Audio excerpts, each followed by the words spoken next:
My 18th birthday marked the beginning of my family's twisted tradition, claiming day, my father called it.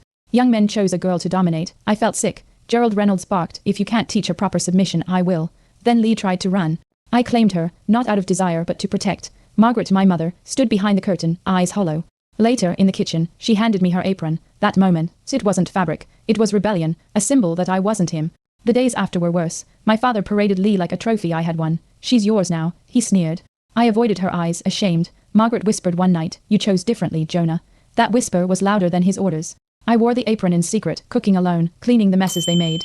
Each motion felt like quiet defiance. Lee started to help, silent at first, then bolder. Our alliance grew under hushed glances. We weren't just surviving, we were planning. The house creaked with secrets. Gerald announced my initiation. I was to correct Lee in public. My stomach churned. Lee clenched her jaw, not fear, defiance. That night, I met her in the pantry. She showed me bruises. "It's worse for your mother," she whispered. Margaret walked in, placed bandages on the shelf, then left wordlessly. We understood. That was the start. The apron, once hidden, now hung on our door. A quiet flag of war. We stole moments, flour sacks, whispered plans, routes out. Gerald grew suspicious. One evening, he slammed the kitchen table. "She's softening you." Margaret dropped a glass but said nothing. Later, Lee showed me a path behind the shed. 3 nights, she said. The apron I wore caught the wind, visible through the open window. Gerald saw.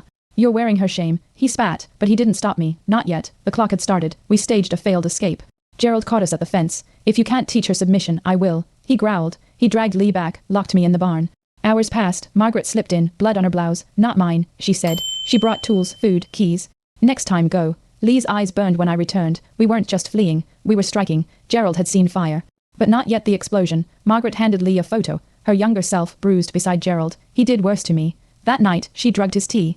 Lee and I fled again, past the fence, but a red herring. Uncle Paul stood waiting. "Go back," he warned. Then, he handed me car keys. "End this."